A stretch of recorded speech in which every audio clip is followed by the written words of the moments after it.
안녕하세요. 저는 추리소설 작가가 되고 싶어하는 작가 지망생이에요. 나이는 만으로 45살이고 두 아이도 키우는 주부이자 엄마이지만 지금은 치열했던 시기를 지나 시간적으로 여유가 되고 보니 뒤늦게 작가라는 꿈을 갖게 된 사람이죠. 지망생이라고는 하지만 아직 저에게 변변한 작품은 없답니다. 요즘 책을 읽고 서평이나 간단한 글을 쓰면서 습작을 하고 있어요. 그러던 차에 문득 제가 구독하고 자주 보는 여기 유튜브 채널에서 사연을 모집하고 있다는 글을 보았어요. 좋은 기회라고 생각하고 이렇게 제 이야기를 쓰게 되었습니다. 제 사는 이야기 한번 들어봐 주시겠어요? 제 이름은 규원이입니다. 어느 곳에서나 제 이름은 남자로 착각하는 경우가 어려서부터 종종 있었어요. 어릴 때 반 남자애들이 제 이름이 남자 같다는 이유로 놀리기 일쑤였어요. 전 억울한 마음에 왜 딸에게 이런 이름을 지어줬냐고 엄마에게 물었죠. 아빠가 아들을 많이 바라셨는데 태어난 네가 딸인 거 알고도 중성적인 이름을 지어주신 거야. 이렇게 말씀하셨어요. 그런데 이름만큼이나 제 성격 자체도 여성적이지는 못해요. 아주 이성적이고 감정을 자제하는 면이 우리 아버지를 많이 닮았다는 말씀을 많이 듣고 자랐죠. 제 생각에도 전 다른 여자들보다 감정을 자제하고 이치에 맞는 행동을 추구하는 점이 좀 남다르다 싶어요. 달달한 연애 드라마보다는 반전과 복수가 살아있는 드라마나 소설이 제 취향이고요. 그래서인지 어릴 때부터 저의 장래 희망은 검사였습니다. 나쁜 놈들을 법으로 처단하는 검사는 너무 냉철하고 지적으로 보여 제 꿈이었어요. 우리 아버지는 사회학과 대학 교수셨는데요. 어린 저에게 판검사가 딱 어울린다면서 제 꿈을 지지해 주셨습니다. 아버지는 완벽주의적 성격을 가진 분이셨어요. 우리 집은 이런 아버지 때문에 늘 먼지 하나 없이 반질반질하고 청결한 상태를 유지했고 전 어디서나 사람들 앞에서 항상 예의 있고 반듯한 모습으로 있어야 했어요. 학교 성적은 당시의 학창시절만큼이나 탑을 유지해야 한다고 강요하셨어요. 그리고 실수를 조금이라도 하면 자식이라거나 어린 나이라고 해도 용납해 주시지 않았어요. 아버지가 강의 자료나 책을 집필하시는 일을 전 국민학교 때부터 도와드렸는데요. 사실 10살 남짓한 아이가 글을 쓰다가 오타를 쓸 수도 있잖아요. 하지만 아버지는 심한 때는 손바닥 맴매를 할 정도로 엄하게 혼내셨습니다. 그런 환경에서 자라서인지 저는 늘 학교에서는 모범생이었고 아버지만큼이나 완벽주의 성격을 닮아갔습니다. 아마도 아버지와 저로 인해 가장 고통받는 분은 엄마가 아니셨을까 싶어요. 우리 엄마는 동화작가셨어요. 엄마는 감성이 풍부하셨고 자식인 저를 늘 따스하게 감싸주며 사랑을 표현해주시는 분이셨죠. 그런데 냉정한 성격에 감정 표현에 무뚝뚝한 남편에다 딸까지. 내 팔자가 그렇지. 상전을 2명이나 모시고 살아요 내가. 사람이니까 이 정도 실수할 수 있는 거지. 그거 좀 실수하면 부녀가 다 파르르 하니 원. 아주 찔러도 피 한 방울 안 나올 사람들이라니까. 엄마는 이렇게 한탄하고는 하셨어요. 하지만 전 엄마가 아주 좋았어요. 제가 속을 다 드러내고 겪었던 일이나 감정도 다 털어놓고 말할 수 있는 사람은 바로 우리 엄마였거든요. 엄마도 하나뿐인 딸이 유일한 대화 상대라고 하시면서 우리 둘은 친구처럼 모든 이야기를 하는 베스트 프렌드예요. 엄격하고 차가운 아버지라고 해도 두 분이 사랑해서 저를 낳으셨잖아요. 자식인 제가 볼 때는 우리 아버지와 엄마는 남녀의 부부관계라기보단 동료에 가까워 보였거든요. 자식인 제가 부모님의 부부관계가 정확히 어떤 관계인지는 잘 모르겠어요. 그래도 이혼이나 별거 한 적 없이 70이 다 된 지금까지 별탈 없이 잘 살고 계신 것 보면 그저 평탄하게 가정을 잘 유지하고 사셨다고 말씀드릴 수 있죠. 저는 평범하고 공부를 곧잘 하며 학창시절을 보낸 뒤 중앙대학교 법학과에 진학하게 되었습니다. 제 꿈이었던 검사가 되기 위해 대학교에 가서도 흥청망청 놀지도 않고 사법고시를 준비했습니다. 그렇게 대학생활 4년에 휴학까지 3년까지 꼬박 7년을 준비했건만 제 노력에도 저는 번번이 낙방했습니다. 1차 시험 합격 후 같은 해 그리고 그 다음 해에 치룬 2차 시험에 떨어지기를 2번, 그렇게 두 번째 2차 시험에 낙방 소식을 들은 12월의 겨울날 쏟아지는 한방눈을 맞으면서 저는 인생 처음으로 깊은 좌절감을 느끼게 되었습니다. 사람이 아무리 노력해도 안 되는 일이라는 게 있구나. 다시 1차 시험부터 사시 준비를 시작할 엄두가 나지 않는다. 이제는 그만둘 때가 됐나 보다. 그 길로 사시를 포기하기로 정하고 집에서 부모님께 말씀드렸어요. 난 우리 규원이가 얼마나 노력했는지 잘 알고 있어. 스스로 할 만큼 하다가 끝내는 마음 먹었다는 건 시작하는 것보다 어렵단다. 그동안 정말 수고했다. 앞으로 더 재미있고 좋은 일 찾아보자.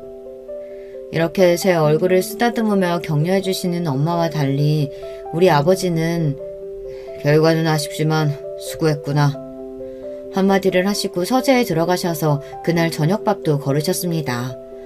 아마 저만큼이나 아빠는 제 꿈에 거는 기대가 크셨고 그만큼 실망을 하셨을 거예요. 오랜 꿈을 접고 나서 대학교도 졸업한 마당에 무엇을 해야 하나 특별히 할 일을 잡지 못하고 시간을 보내고 있었어요. 그러다 보니 제 나이가 어느덧 28. 홍기에 들어서자 아버지는 제 신랑감으로 점찍어 온 남자가 있다고 했습니다. 그는 아버지의 휘문교교 동창으로 절친한 친구분의 둘째 아들로 중견기업에 다니고 있는 능력 있는 인재라고 아버지는 소개하셨어요. 결혼하지 않고 살 생각은 해보지 않았고 사귀는 남자나 마음에 담아둔 남자도 없었기 때문에 굳이 아버지의 제안, 아니 강요를 거절할 이유는 없었습니다. 단지 어른들의 집안끼리 남녀가 만난다는 사실이 좀 구닥다리 같아서 창피했다는 점 빼고는 말이에요. 어쨌든 어른들끼리 정하신 날짜에 전 단정한 정장을 입고 워커힐 호텔로 갔습니다. 약속한 1시에 늦지 않기 위해 집에서 1시간도 안 되는 가까운 거리이지만 더 일찍 나선 저는 택시를 타고 가던 길에 문자 한 통을 받았습니다. 그 문자는 만나기로 한 맞선남이 보낸 것이었어요. 안녕하세요. 오늘 만나기로 한 최영훈이라고 합니다. 죄송해서 어쩌죠. 급한 회사 일이 생겨서 지금 회사에 있습니다. 원래 만나기로 한 워커힐 호텔 말고 종로의 썸데이 카페에서 봐도 될까요? 전 약속을 중요시하고 특히 시간 약속은 강박에 가까울 정도로 정확하게 챙기는 성격이라 이때부터 맞선남에 대한 첫인상은 좋지 않았습니다. 피치 못할 사정으로 장소를 변경한다면 적어도 3시간 전에는 통보했어야 하는 것 아닌가요? 불쾌한 마음을 참고 행선지를 종로로 바꿔서 갔습니다. 카페에 가보니 맞선남은 이미 와서 저를 기다리고 있었어요. 저를 보자마자 자리에서 일어나서 허리를 굽혀 꾸벅 인사를 했습니다. 여기까지 오시게 해서 이거 초면에 실례가 많았네요. 최영훈이라고 합니다. 저희 아버지 친구분의 따님이시라고 좋은 이야기 많이 들었습니다. 네, 만나서 반갑습니다. 저도 말씀 많이 들었어요. 영은 씨는 네이비색 스트라이프 수트 정장을 입고 있었고 머리는 깔끔하게 빗어넘긴 멋있는 회사원의 모습을 하고 있었어요. 외모가 수려하다거나 매력이 넘쳐 흘러서 설렐 정도는 아니었지만 편안하고 인간적인 호감이 생기기에 충분한 사람으로 보였죠. 제 생각에 영은 씨도 저를 보는 눈빛이 반짝인다거나 설레이는 느낌은 아니었던 것 같습니다. 그렇게 생각하면 여자로서 기분이 나빠야 하는데 저는 별로 아무렇지 않았습니다. 왜냐면 그 남자와 제가 애정이 샘솟아서 사랑으로 결혼하는 건 아니잖아요. 쇳덩이처럼 쉽게 뜨거워지고 쉽게 차가워지는 그런 사람도 그런 사랑도 제 스타일이 아닙니다. 남편은 저와 대화하면서 점점 제 이야기에 귀를 기울였어요. 아마 그 사람도 별 기대 없이 나왔는데 제가 파트너감으로 나쁘지 않았다는 계산을 했던 것 같아요. 저는 설립한 지 60년이 넘은 식품 제조회사 만나기업에 다니고 있습니다. 나이는 32이고요. 올해 막 과장으로 승진했습니다. 아, 초고속 승진이시네요. 32의 나이에 과장이면 빠른 편 아닌가요? 네, 입사 동기들 중 가장 빠르죠. 하지만 저는 여기에 만족하지 않습니다. 우리 아버지는 같은 기업에서 상무까지 지내시고 은퇴하셨지만요. 전 반드시 CEO 대표까지 달고 말 거예요. 이렇게 말하는 영은 씨의 말에서 강한 야망을 엿볼 수 있었어요. 남자가 그 정도 배포를 갖고 어떤 큰일을 할 수 있다면 제 남편감으로 괜찮겠다고 생각했죠. 하지만 더불어서 왠지 그는 서툴고 치밀하지는 못한 성격이라고 생각했습니다. 자신의 능력을 과시한다며 이야기하는 회사에서의 무용담을 잘 들어보면 짜임새가 좀 부족했고 거짓이 아닐까 싶은 부분들이 보였어요. 규원 씨는 제가 만나본 여자분들과 좀 다르게 느껴지네요. 뭐랄까 아주 차분하고 사람을 꿰뚫어보는 듯한 카리스마가 있어요. 나중에 아이들 교육 잘하는 좋은 엄마 되실 것 같아요. 영은 씨와 만난 자리에서 우리는 서로 인간적인 호감을 느꼈고 그 이상의 불꽃 튀는 이성 간의 사랑은 느끼지 못했습니다. 하지만 결혼하기로 이미 어른들끼리 마음을 먹고 만들어진 자리였고 내 감정과는 별개로 결혼은 진행되겠구나 하고 생각했습니다. 하지만 제 착각이었던 걸까요? 의외로 영우 씨는 그날도 그 다음날도 저에게 애프터 신청을 하지 않았습니다. 그렇게 여러 날이 지난 어느 날 아버지는 다음 주 주말에 상견례를 할 테니 준비하라고 말씀하시는 거예요. 아니 이런 법이 어디 있나요? 한 번 맞선 본 남자와 다음 약속이 상견례라니 여러분은 이해가 되시나요? 아버지, 그 남자와 한 번 만났을 뿐이고 심지어 그 뒤로 애프터 신청도 없었고 우리 연락한 적도 없어요. 그런 사람과 바로 상견례라니 이건 납득이 안 되네요. 넌 그 남자가 싫으냐? 싫고 좋고의 말을 할 수 없을 정도로 모르는 사이예요. 모르는 사람과 어떻게 결혼 이야기를 하며 상견례를 할 수 있어요. 싫은 게 아니면 결혼해도 문제될 거 없지 않느냐. 너희들은 이미 결혼 예정하고 만난 것이니 상견례 한 뒤에 얼마든지 데이트하면 되는 일이고. 아버지의 말씀에 이상하게도 반박할 말이 없었습니다. 이럴 줄 알았으면 고시 공부하지 말고 연애라도 실컷 해볼 걸 처음으로 후회가 되었어요. 그렇게 그 맞선 남과의 두 번째 만남이자 상견례를 하게 되었어요. 우리 아버지와 영은 씨 아버지는 처음 만나자마자 부둥켜 안고 반가워할 만큼 가까운 사이였어요. 과거의 한 약속대로 우리가 사돈을 맺게 된다면서 참 좋아하셨죠. 하지만 상견례 분위기는 마치 이상한 연극과 같았죠.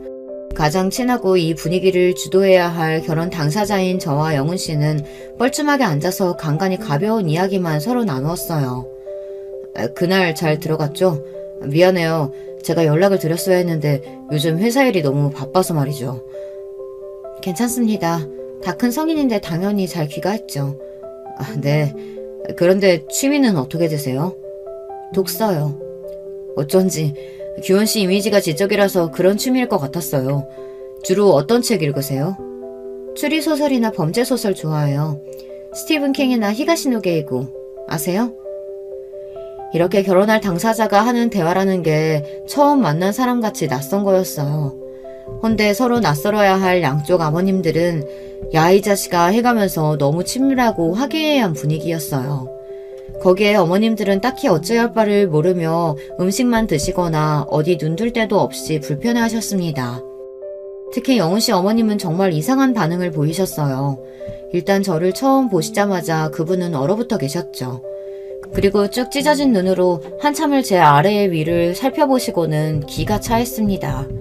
자신의 남편과 우리 아버지, 어머니를 모두 뚫어져라 보곤 자신의 감정을 억누르는 듯 했어요. 이후 인사하는 제 목소리를 듣고도 잠깐 멈칫하더니 불안한 반응까지 보였습니다.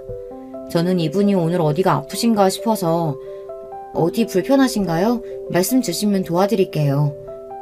아, 됐어요. 처음 만난 예비 며느리에게 과하게 쌀쌀맞은 반응이었습니다. 이렇게 기묘한 상견례 자리에서 어색한 결혼 당사자들과 불편함이 가득한 어머님들에도 불구하고 결혼식 날짜와 장소까지 일사천리로 잡혔습니다. 무려 2달 반 뒤에 급박한 날짜였지만 양쪽 아버지들의 추진력으로 결혼 준비는 빠르고 차질 없이 이뤄졌어요. 영은 씨와 데이트 10번도 못 채우고 우린 결혼을 했습니다. 하지만 우리 엄마는 결혼식 전날 제 손을 잡고 걱정 가득한 얼굴로 말씀하셨어요. 규원아, 아무리 아버지가 무섭다고 억지로 결혼해서는 안 돼. 10번도 안 만난 남자에게 네 인생 맡기는 것이 난 아무래도 걱정되는구나. 저도 이런 결혼이 있나 싶게 어이없긴 해도 그래도 엄마, 그 사람이 싫거나 밉진 않아요. 인간적인 호감도 있으니 잘 살아볼게요. 너무 걱정 마요. 아니, 영훈이보다도 그 집 엄마 말이다. 상견례 때 봤을 땐 인상이 너무 아니더라. 반응도 좀 이상했고 말이야. 가뜩이나 시댁에서 시모자리는 중요한데 그때 너를 보는 눈빛하며 말투가 마치 원수 보듯 한 게 말이지. 내 딸을 그런 집에 보낸다는 게 난 너무 꺼림칙하다. 번갯불에 콩 구워 먹듯 한 결혼이었지만 엄마의 걱정과 달리 결혼 생활은 평온했습니다. 전 남편이 회사에 간 사이 오전에는 집안일을 해놓고 오후에는 도서관에 가서 남편이 부탁한 자료를 찾고 검토해서 요약까지 해놨어요. 그리고 제가 좋아하는 책을 보다 근처 카페에 들려서 음악을 들으며 커피 한 잔을 하고 집에 돌아옵니다. 남편의 저녁 준비를 하다가 남편이 집에 오면 같이 저녁을 먹고 하루의 이야기를 하다 같이 잠이 듭니다. 이런 전업주부 생활이 전 안 맞는 옷과 같을 줄 알았는데 의외로 재미있고 마음에 평온함을 주는 생활이라 잘 적응하면서 지내고 있었어요. 제가 이해심이 깊고 성격이 무던한 편이라 같이 지내기에 편안하고 회사 일에도 많은 도움을 주고 있다며 남편은 고마워했어요. 남편은 그동안 만난 여자들이 감정 기복이 크고 변덕스러웠는지 저 같은 여자는 처음 본다며 변변히 신기해했습니다. 어느 날 남편 회식 자리에서 후배분이 제게 연락을 했습니다.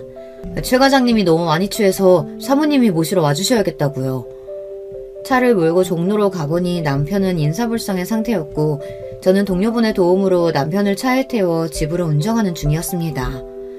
남편은 잔뜩 취한 채로 제 손을 잡고 다른 여자의 이름을 부르기 시작했습니다. 소영아 보고 싶다. 미안하다. 그 여자가 누구인지는 모르겠지만 짐작은 할 수 있었어요. 남편이 저와 선을 보기 전에 이야기를 얼핏 들었기 때문입니다.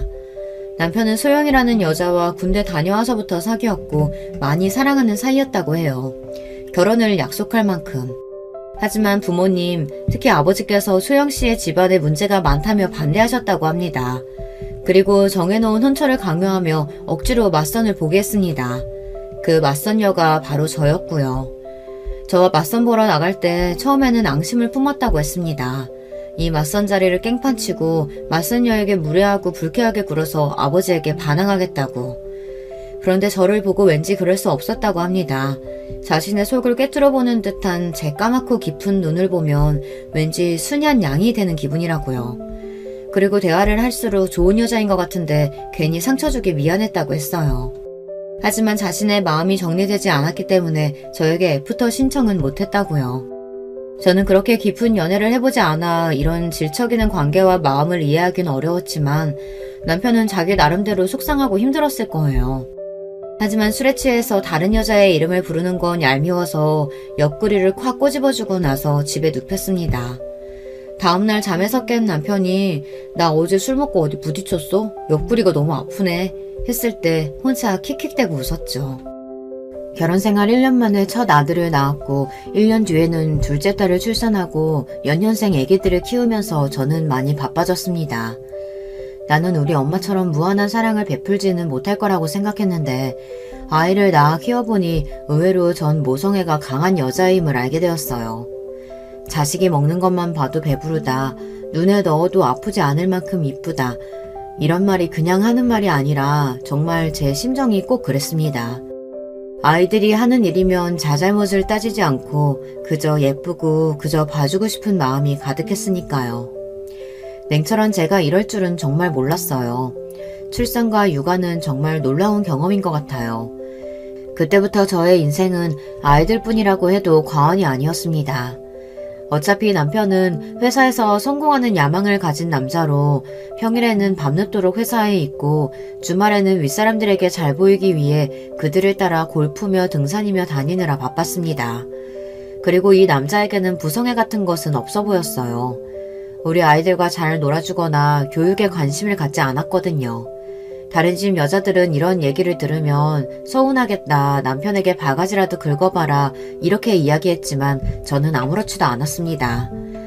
이 남자가 가정적이고 애들을 살뜰히 챙길 만한 위인이 못 된다는 것을 임신 초기에 깨달았기 때문이에요. 제가 입덧이 심했던 임신 3개월 때의 일이 생각나네요. 저는 원래 식탐이 없고 평생 소식하던 사람인데 입덧 때는 갑자기 음식이 안 먹히다가 또 갑자기 음식을 한꺼번에 많이 먹는 이상한 경험을 했습니다. 여보, 일주일 동안 음식이 안 먹혀서 물밖에 못 먹었는데 갑자기 오늘 새벽부터 아구찜이 너무 먹고 싶어요. 퇴근할 때 회사 근처 단골집에서 포장해 줄 수 있어요? 남편이 회사에 있을 때 전화해서 이렇게 부탁했어요. 나 오늘 회식이라 안 되겠어. 회식 끝나면 거기 가게 문 닫을걸? 당신이 회식하는 중간에 나가서 포장해 오면 되지 않겠어요? 내가 먹고 싶다기보다는 뱃속의 아이가 먹고 싶은 것 같아요. 자기가 먹고 싶으면서 애기 핑계는. 그냥 참으면 안 돼? 아부쯤이 뭐라고 모냥 빠지게 회식하는 남자가 중간에 나가서 마누라 걸 사가겠어? 남편은 이렇게 단칼에 거절하고선 그날도 술이 떡이 돼서 밤늦게 귀가했습니다. 남편은 원래 저나 애들을 잘 챙기지 않는 무심한 남자라는 걸 잘 알고 있고 어지간한 일에는 서운해하지도 않는 저였지만 이때는 임신한 때라 그런지 너무하다는 기억이 아직도 있어요. 남편은 그저 열심히 일하고 돈을 벌어오는 가장일 뿐 남편의 역할도 아버지의 역할도 잘 하지 못한 사람이었습니다. 그리고 사실 남편이 회사에서 일하는 성과의 절반은 제 몫이라고 생각합니다. 남편이 회사에서 CEO까지 오르겠다는 야망에 비해서 가진 능력은 부족한 사람이었어요. 머리를 잘 굴려서 전략을 갖고 계획적으로 일을 하지도 못했고 사람들을 카리스마 있게 통솔하는 능력도 없는 사람이니까요. 제가 생각했을 때 유일한 능력은 눈치가 빠르고 윗사람들에게 자신을 숙이고 아부를 잘한다는 것일까요? 물론 이것도 회사에서 성공하는 데에는 중요한 덕목입니다. 하지만 그 사람의 부족한 전력이나 사람들을 관리하는 부분은 전적으로 제 도움이 컸습니다. 덤벙거리는 성격 탓에 회사에 기일 내에 보고하고 제출해야 할 서류를 종종 잊는 일이 많았습니다. 신혼 때는 그런 남편의 심부름으로 자주 회사에 가야 했어요.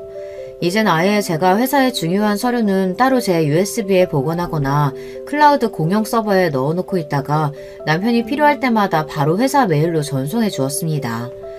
남편은 문서를 카테고리별, 날짜별, 중요도 순으로 정리하는 법도 몰라서 제가 다 정리해서 자료를 관리하고 있을 정도였으니까요. 오래된 중요한 자료는 남편 스스로 찾지도 못하고 제가 찾아주어야 했습니다. 정말 비서가 따로 없죠. 남편은 결혼할 당시 이미 초임 과장 직급이었어요. 과장 이상이 되면 실무 능력만큼이나 부하 직원을 관리하는 능력이 점점 중요해집니다. 남편은 밑에 사원 대리급과 마찰이 생길 때마다 감정적이고 급하게 처리하려는 경향이 강했어요. 그럴 때마다 제가 진정시키고 중재자로서 그들에게 이렇게 대하라고 조언을 해줬습니다. 막상 내 말대로 해보니 부하 직원들은 점차 남편에 대한 반감을 거두고 지시를 잘 듣게 되었습니다. 그리고 부서에서는 남편이 부하 직원들 통솔을 잘한다며 인사고과를 잘 받을 수 있었죠. 그래서 하루에도 여러 차례 전화를 걸어오는 남편은 저에게 회사에서 일어난 이런저런 이야기를 하며 저에게 조언을 구하고는 했어요. 제가 지인들과 모임 자리에 있을 때 이렇게 남편 전화를 받는 모습을 보고 어떤 엄마는 부러워했어요. 어머, 우리 남편은 회사에 있을 때 전화 한 통도 안 하는데 규원 씨 남편은 아내가 이렇게 보고 싶으신가 봐. 몇 번이나 전화를 하시네요. 규원 씨 정말 사랑하나 봐요. 이렇게 속모르는 말씀을 하셨어요. 저는 굳이 거기다가 대고 별다른 말 하지 않고 슬며시 웃을 뿐이었습니다. 사랑은커녕이요. 그냥 아무것도 할 줄 모르는 어린아이 가르치는 것일 뿐이죠. 그 이외에 신제품 개발 출시 등 회사에서 내리는 중요한 결정에도 제가 꼭 필요했습니다. 소비자의 기호나 선호도 등 마케팅 자료를 찾아서 분석한 뒤 남편에게 의견을 주면 제 말대로 회사에서 결정하고 발표했으니까요. 심지어 집에 와서 회사 기획안 가이드나 전략 방향 등은 제가 잡아주고는 했습니다. 이런 걸 보면 남편은 회사에서 얼굴 마담이고 실제로는 제가 일한 것과 다름없어요. 거의 저의 마리오네트 수준입니다. 다행히도 남편은 회사에서 승승장구할 수 있었어요. 연봉은 같은 연차 대비 최상위로 이미 1억이 넘어섰고 그 이후에도 늘 연봉이 높았어요. 어느 주말 남편이 아버지께 부탁드릴 일이 있다며 시댁에 방문하자고 했습니다. 아버지, 우리 인사팀 상무님이 아빠 후배 맞죠? 저 이번 미국 파견원으로 나가고 싶은데 힘 좀 써주세요. 아, 나랑 돈독했던 후배놈이니 어렵지 않을 거다. 그런데 왜 파견원이냐? 파견 근무면 애들이랑 시원애미는 같이 못 가잖니. 이왕이면 주재원으로 가족들 다 같이 가서 애들 미국에서 학교도 보내면 더 좋지. 뭐? 안 돼. 우리 아들이랑 손자들 미국 가면 잘 못 볼 거 아니야. 아들, 꼭 미국 가야겠니? 널 보낼 생각하면 엄마는 벌써부터 가슴이 아프단 말이야. 몇 년이나 있는다고 가족들을 다 같이 가겠어요. 괜히 고생만 하지. 여보, 이런 이야기는 미리 나랑 상의했으면 좋았을 텐데요. 우리 애들 미국에서 지내는 것도 좋은 경험일 것 같아요. 회사 일로 한국에 들어와야 하면 당신만 들어오고 제가 미국에서 애들 케어해도 괜찮아요. 얘, 너는 무슨 말을 그렇게 하니? 우리 아들만 죽어라 고생하다가 하라는 거 아니야? 신세 좋게 집에서 애들이나 키우면서 바깥 일은 남편이 하자는 대로 하면 따르는 거지. 난 우리 명훈이가 미국 가서 자기 뜻 펼치는 게 좋겠구나. 엄마가 따라가도 되지? 남편 회사 일 결정을 실제로 제가 다 하고 있다는 얘기를 하고 싶었지만 시몬은 아주 감정적인 분이고 말이 통하지 않아서 전 아무 말 하지 않고 가만히 있었습니다. 그리고 남편은 미국 지사 파견 근무로 1년 정도 나가 있게 되었어요. 하지만 남편이 미국으로 파견 근무를 나간 속셈은 따로 있었다는 것을 나중에 알게 되었습니다. 파견 근무에서 돌아와서 남편의 친구들이 집에 모여 와인 파티를 하게 되었어요. 파티 음식을 내오려고 그 자리를 잠깐씩 오가며 남편 친구들이 하는 이야기를 듣게 되었습니다. 야, 너 미국에서 재미 좋았다면서? 진철이가 그러더라, 현지처. 뭔 소리야, 현지처라니. 아, 소영이 얘기야? 소영이가 미국에 있는 법원에서 몇 년 일하고 있다고 해서 나도 해외 근무 핑계대고 같이 가서 지냈지. 회사 커리어도 쌓고 자유롭게 소영이랑도 지내고. 이 자식 그렇게 좋았냐? 신소영, 그 여자의 이름을 여기서 다시 듣게 되다니. 남편이 미국에서 근무한 이유가 예전 여자랑 지내기 위해서였다니. 그 사실을 알고는 배신감에 몸이 떨렸습니다. 파티가 끝나고 저는 남편에게 가서 조용히 이야기했어요. 지나간 과거는 용서해줄게. 첫 딸린 네가 신나게 그 여자랑 즐긴 그 1년도 말이야. 앞으로도 그 여자랑 만나서 내 애들 아빠가 불륜남이라는 게 알려지면 난 용서 안 해. 그 여자랑 정리하고 그 증명을 해와. 내가 직접 그 여자 만날 수도 있어. 그리고 무슨 일이든 할 거야. 내 성격 알죠? 남편은 처음 보는 저의 무서운 협박에 적지 않게 놀란 것 같았어요. 다음날 저는 최 과장의 미국 지사 근무, 미국의 현지처와 동거하기 위해서 라는 제목으로 글을 써서 남편의 메일로 보냈습니다. 회사 사내 게시판에 이거 올리면 재밌겠죠? 신소영과 관계는 끝났나요? 라고 덧붙여서 말입니다. 이러자 남편은 겁을 먹고 생각보다 빠르게 신소영과의 관계를 정리했던 것 같습니다. 남편이 결혼하고 싶은 여자이고 그렇게 많이 사랑했다고 들었는데 고작 이 정도 협박으로 정리를 하다니 좀 신기하기는 했어요. 역시 남녀간의 사랑이란 참 더덥구나 싶고 대단한 사랑이 아니라 그저 불륜이었을 뿐인 건가 싶어서 비웃음이 나더군요. 제가 말씀드렸잖아요. 남편은 그렇게 치밀하지 못하다고요. 자기가 하는 거짓말들을 제가 다 속아 넘어갈 거라고 생각하니 어이가 없었어요. 밖에서 여자애는 술집 가서 놀고 오는 건 이미 알고 있고요. 그렇게 한번 놀고 오는 거 정도는 별소리 없이 넘어가 줬을 뿐입니다. 그리고 그 남자는 자신의 커리어와 인생을 희생할 만큼 누군가를 깊이 사랑할 만한 위인이 못 된다는 것을 아내인 제가 알고 있어요. 남편이 바람 폈다는 일은 그래도 제가 감당할 수 있었어요. 결혼 생활 동안 감당하기 힘들었던 사람은 바로 시모였습니다. 사람이 누군가를 너무 미워하면 우린 그렇게 생각하잖아요. 상대방이 그만큼 미워할 짓을 했을 거라고요. 그런데 제가 당해보니 전혀 아닌 경우도 있더라고요. 시모는 그냥 저를 처음 봤을 때부터 못 볼 것을 본 것처럼 놀라고 소름끼쳐 했습니다. 제가 입을 여니 더욱 저를 뻔히 쳐다보면서 그냥 제가 싫다고 하네요. 학벌도 집안도 성격에 문제가 있어서가 자신에게 뭘 잘못해서가 아니고 그냥 싫다고 하니 당하는 당사자로서 미치고 팔짝 뛰겠더군요. 그리고 감정미복이 널뛰고 저만 보면 히스테리를 부리니까 저는 시모를 대하는 일이 너무 어렵고 힘들었습니다. 어머님, 이번 돌아오는 생신 때는 뭐 드시고 싶으신 거 있으세요? 너 입은 옷 그게 뭐니? 네가 그런 화사한 핑크색이 어울린다고 생각하니? 아휴, 꼴 사나워서 못 보겠네. 이렇게 질문에 전혀 엉뚱한 대답을 하는 데다가 밑도 끝도 없이 제 옷차림을 보기 싫다고 하는 날도 있었습니다. 시모는 제가 남편 옆에 앉아있는 것도 싫어했습니다. 남편 옆에 제가 있으면 그 사일이 비집고 들어와서 자기가 앉거나 남편을 불러내거나 아니면 저에게 다른 일을 시켰어요. 그래서 전 시댁에 가면 무조건 따로에 혼자 앉아있는 것이 편합니다. 절 잡아먹을 것 같이 구는 시모도 싫고 남편 옆에 있으면 못살게 구니까요. 시부는 그래도 말이 통하는 이성적인 분이십니다. 며느리 사랑은 시부라고 하더니 이 집안에서 따스하게 대해주시는 분은 시부뿐인 것 같아요.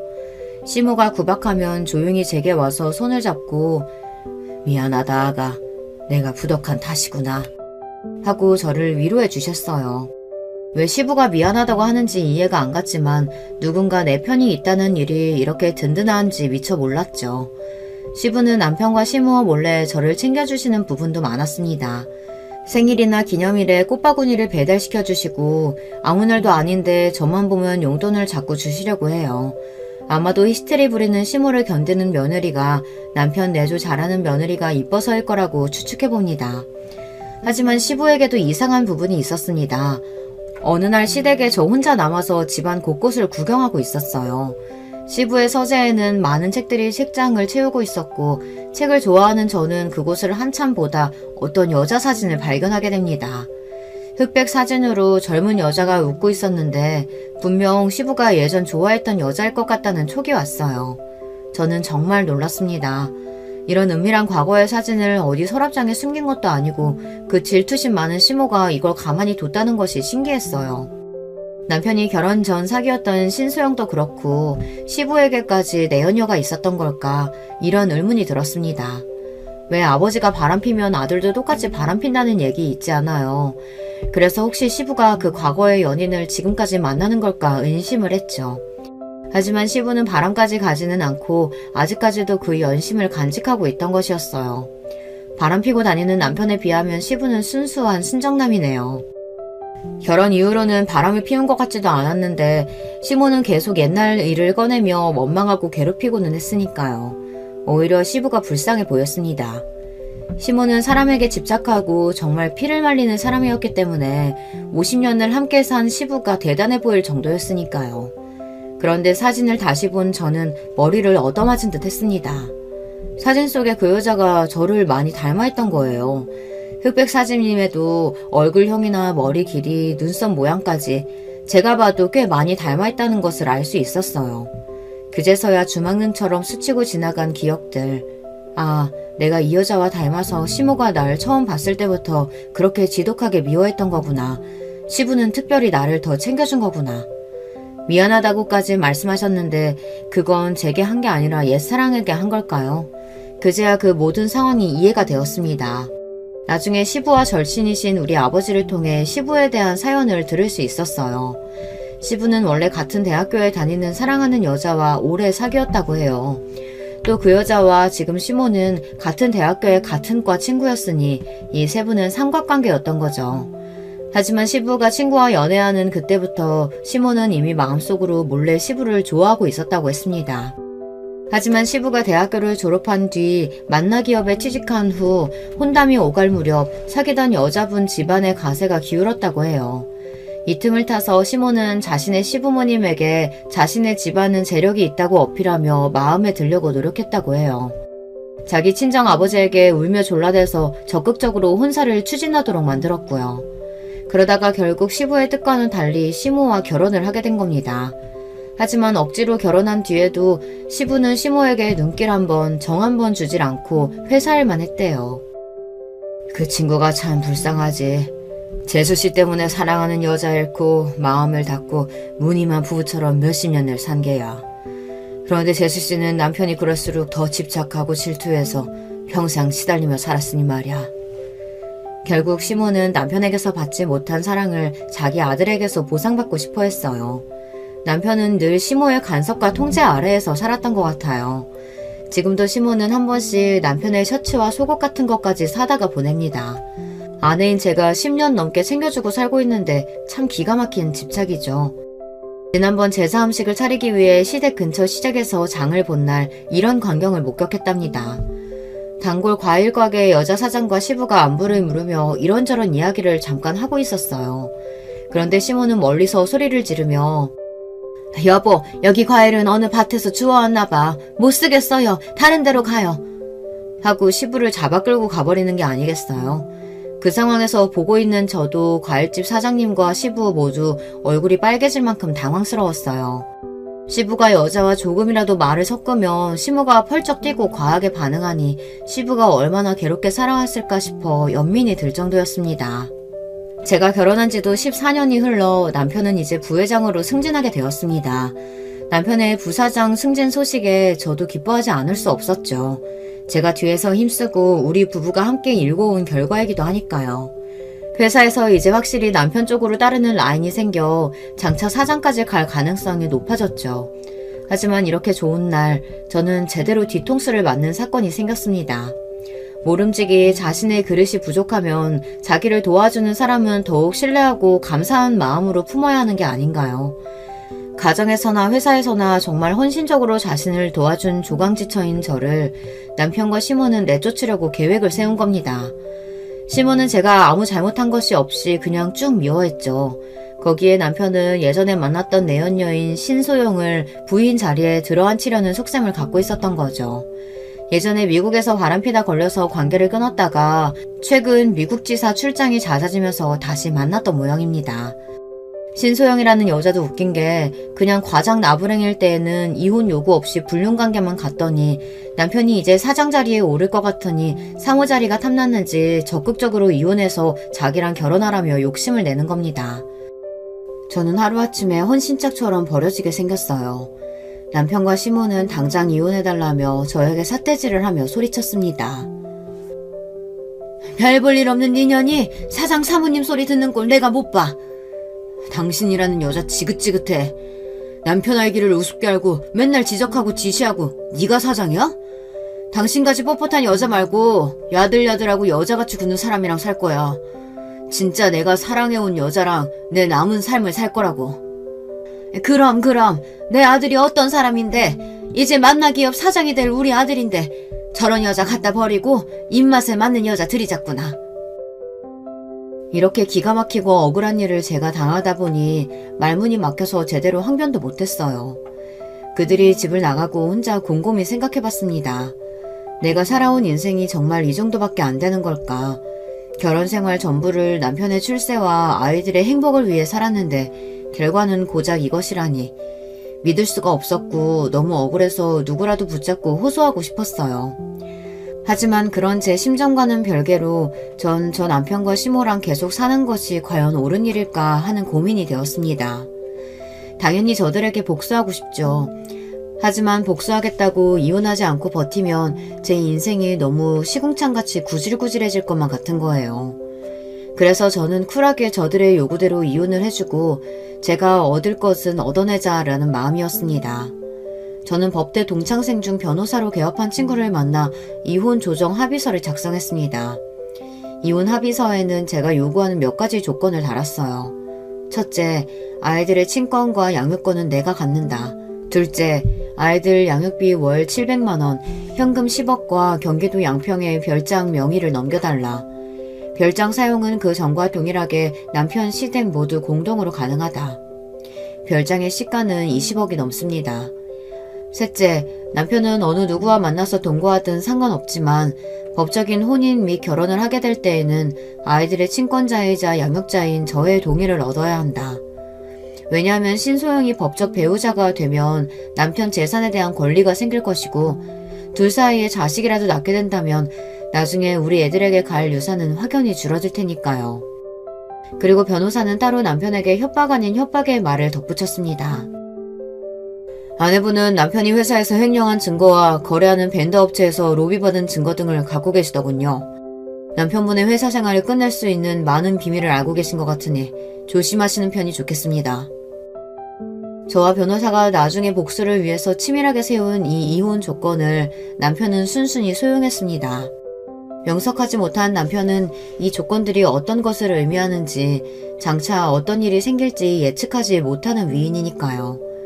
오히려 시모는 현재 우리가 함께 살고 있던 일원동 빌라에 대해 재산 분할을 하지 않아 다행이라며 그가 10억과 별장 명의 따위 얼마든지 줄 수 있다고 좋아했습니다. 일원동 빌라는 시가가 40억 가까이 되지만 저는 그것은 탐나지 않았습니다.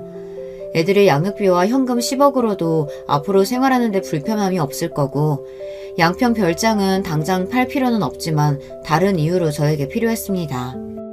이 별장이 어떻게 쓸지 여러분께 조금 뒤에 제가 알려드릴 예정이니 조금만 기다려주세요. 시모는 제가 이혼할 때 의기양양한 얼굴로 이런 말을 남기고 헤어졌습니다. 너 그동안 내가 왜 그렇게 너 미워했는지 궁금했지? 궁금했을 게다. 이제 남이 되니까 솔직히 얘기하면 넌 신기할 정도로 그 잡것하고 닮았어. 처음에는 너희 엄마가 그 여자인가 착각했을 정도로 넌 그 여자랑 닮았다. 내 남편과 서로 사랑했던 그 여자, 김혜선. 중저음 목소리 톤하며 까만 생머리에 창백한 얼굴, 동그란 눈썹. 그래서 널 처음 본 순간부터 지금까지 난 네가 몸서리치게 싫었다. 이제 내 아들과 헤어지게 되니 아주 속이 후련하네. 앞으로 다시는 보지 말자. 자기 남편과 닮았다는 이유 하나만으로 며느리를 미워하고 살았다니 시모는 정말 질투에 눈이 먼 나머지 정신이 어떻게 된 게 아닐까요? 남편과 시모의 밑바닥까지 보게 된 저도 무능력하고 바람핀 남편도 사이코 시모도 더 이상 함께하기 싫었어요. 제가 이혼하는 과정을 지켜본 우리 친정 부모님은 너무 충격을 받으셨어요. 특히 결혼을 무리하게 추진했던 아버지는 저를 볼 면목이 없다며 너무 미안해하시고 자책하셨죠. 하지만 저는 괜찮았습니다. 결국은 그들에게 복수할 것이니까요. 그래서 전 이혼 때문에 좌절하거나 우울해하지 않았어요. 이혼 뒤 부모님이 사시는 대치동 아파트에서 아이들을 키우며 살게 되었습니다. 아이들은 제가 열심히 뒷바라지하고 교육한 만큼 성실하고 또 공부도 잘하며 심성이 반듯하게 잘 자라고 있어요. 딸은 미술 유학을 가고 싶어 했기 때문에 남편이 보내주는 양육비가 부족해졌습니다. 저는 양육비를 200만 원 높여달라고 요구했습니다. 하지만 남편은 이를 거절했고 너랑 애들 쓸 양육비도 이젠 아까워서 안 줄 거야. 억울하면 소송 걸어봐 어디. 우리나라 법상 아무리 이혼합의 조건으로 양육비를 약속했더라도 안 보내면 어떻게 할 수단이 별로 없습니다. 압류 등으로 강요할 수가 없기 때문이죠. 아마 어디서 이런 이야기를 주워 듣고서 이렇게 버티는 모양인데 저는 자신의 핏줄인 아이들에게 대해 책임감까지 져버린 이 사람을 더 이상 용서할 수 없었습니다. 그리고 제가 갈고 있던 복수의 칼날을 이제 꺼내들기 시작합니다. 우선 남편의 회사 게시판에 익명의 제보글을 작성해서 올렸어요. 제목은 최 부사장의 도덕적 해이와 비리를 고발합니다. 포함된 내용은 남편이 회사에서 공금을 횡령한 내용이었습니다. 해외 출장 명목으로 개인적으로 여행하고 즐긴 회사 비용, 거래하는 벤더 업체에서 로비로 술자리 접대와 현금 및 금괴를 받았던 일들을 상세히 적었습니다. 그리고 사내 비서와 불륜한 일도 함께 제보했습니다. 남편은 저를 내쫓고 자기의 사랑이라던 신소영과 동거하면서도 회사에서는 비서와 놀아난 것입니다. 정말 말도 안 되게 저지른 사람입니다. 이것만으로 끝난다면 저의 진짜 복수가 아닐 거예요. 남편 회사의 사장님에게 익명으로 퀵 우편을 보냈습니다. 거기에는 우리 양평 별장에서 남편이 회사 임원들과 정부 관료들에게 로비로 접대하며 매춘부들과 놀았던 영상이 담긴 USB를 넣었습니다. 저는 사실 시댁의 양평 별장을 이용하면서 10년 전 몰래 CCTV를 설치해 여기에서 일어난 일들을 녹화하고 있었어요. CCTV를 달게 된 계기는 남편이 이 별장에서 내연녀를 데리고 와서 놀았던 것입니다. 나중에 증거나 협박 수단으로 쓰기 위해 달았던 것이 이렇게 지금 중요한 복수의 수단이 되었어요. 복수의 결과는 오래되지 않아 금방 나타났습니다. 남편은 제가 사장에게 CCTV를 보낸 그 다음날 바로 회사에서 잘렸거든요. 그리고 남편은 사내 게시판 제보로 자신의 파렴치하고 무능력함이 만천하에 퍼졌습니다. 회사에서 잘린 뒤 어느 기업에서도 남편을 써주지 않을 것이 명백했습니다. 남편과 시모는 사장 자리까지 생각했을 텐데 얼마나 실망하고 좌절했을까요? 제 복수는 하나 더 남았습니다. 제가 억울하게 쫓겨날 때 시부는 말도 안 되는 일이라며 저와 함께 슬퍼하고 원통해했습니다. 그리고 시부는 우리 친정아버지와 한잔하러 친정집에 들르실 때마다 늘 저에게 미안해하시고 따로 아이들 양육비를 챙겨주셨습니다. 술에 취해서 시부는 한 번씩 마음속 소망을 꺼내고는 하셨어요. 시모와의 황혼 이혼 말입니다. 제 복수로 남편이 회사에서 쫓겨난 과정의 일을 알게 된 시부는 이제 아내만이 아니라 아들에 대해서도 깊은 실망을 느끼시고 진지하게 이혼을 고민하셨습니다. 그리고 그 고민하시는 과정에서 우리 친정아버지와 제가 거들어서 결국 시부는 시모에게 이혼을 요구하고 그 집에서 나오셨습니다. 시부가 나오면서 시모는 자존심도 없는지 시부에게 매달려서 울고불고 난리였어요. 이제 와서 당신 왜 이래요? 우리가 함께 산 세월이 얼만데 제발 나 버리지 마세요. 난 그 50년 세월 동안 한순간도 당신을 마음에 담아둔 적이 없다는 거 당신도 알지 않소? 우리 앞으로 살 날이 얼마나 남았다고. 이제 각자 편하게 삽시다. 난 당신과 1분 1초도 함께 살 수가 없어. 당신 이러는 게 결국 김혜선 그년한테 가는 거야? 당신이 아직까지 그 여자 마음에 품고 있는 거 내가 모를 줄 알아? 미친 소리 그만해. 그 여자는 죽은 지 10년도 더 됐어. 젊은 시절 사랑했던 일 하나 때문에 당신은 결혼 내내 나를 괴롭혔다고. 미저리같이 정신병자인 당신과 내 남은 하루도 함께 살고 싶지 않아. 그리고 시부는 매정하게 시모를 내치고 집을 나가버렸습니다. 남편은 회사에서 쫓겨나와 직업도 구하지 못하고 내연녀 신소영에게 버림받은 채 매일 술을 마시고 백수로 살고 있습니다. 술에 잔뜩 취해서 애들이랑 저에게 전화를 하고 있지만 우리 가족을 버리고 인생을 망가뜨린 남편의 술주정 따위는 들어줄 마음이 없어 차단하고 있습니다. 아무리 반성하고 후회하며 돌아온다고 해도 당연히 우리의 가족으로 받아들일 마음은 조금도 없고요. 시모는 시부에게 버림받은 뒤 반쯤 실성한 채로 다니던 교회나 모임도 안 나가며 집에서만 지내고 있다고 합니다. 저의 복수극은 이렇게 끝이 났습니다. 지금까지 제 사연을 들으신 여러분 어떠세요? 제가 너무 매정했던 걸까요? 이따금 제가 이렇게까지 남편과 시모에게 복수한 것이 후회가 되고 있어요. 너무한 게 아닌가 싶어서요. 하지만 아무 잘못 없이 하루아침에 내쳐진 저와 부모의 이혼으로 상처 입을 아이들을 생각하면 제가 한 복수는 통쾌했고 나쁜 인간들에 대한 벌이라는 생각도 들어요.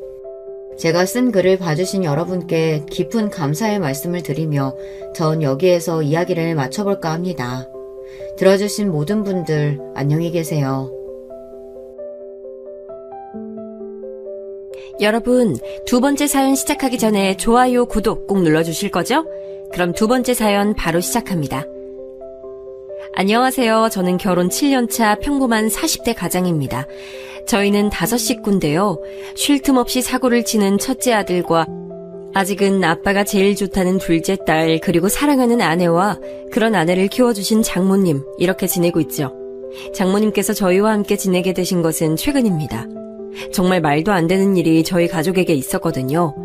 저는 한창 사춘기를 겪어야 했던 중2 때 부모님을 교통사고로 잃었습니다. 두 분은 출장을 다녀오시는 길에 중앙선을 넘어온 음주운전 차량 때문에 사고를 당하셨죠. 외동이었던 저는 고모의 손에 맡겨졌습니다. 고모와 고모부 그리고 사촌들은 정말 좋은 사람들이에요. 저에게 진심으로 잘해주셨죠. 저를 가족으로 받아주셨고 그만큼 많이 아껴주셨습니다. 하지만 당시 사춘기를 심하게 겪던 저는 아무도 눈치 주는 사람이 없었는데도 죄 지은 사람처럼 항상 자신감 없는 모습으로 다녔습니다. 사촌들이 저에게 신경 써주면 써줄수록 움츠러들었는데 지금 생각하면 참 바보 같았다 싶었어요. 대학에 입학하면서 저는 고모집을 나왔습니다. 독립을 했어요. 학교를 다니면서 아르바이트를 통해 학비를 벌었죠. 솔직히 연애는 생각도 못했어요.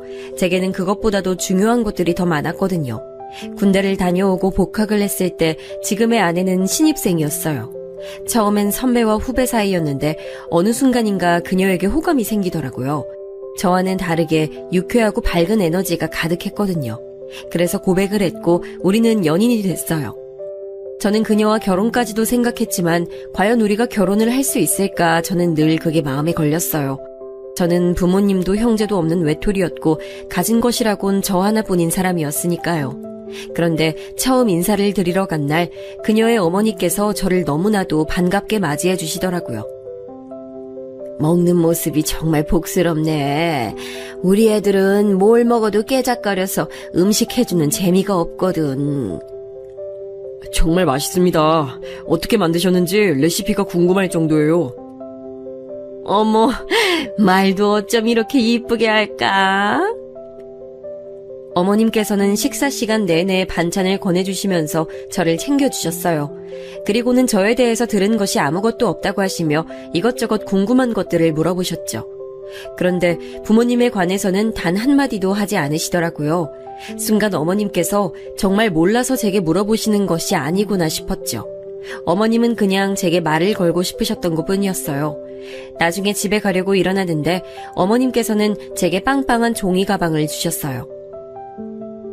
오늘 잘 먹던 걸로만 조금씩 쌌어요. 혼자 산다고?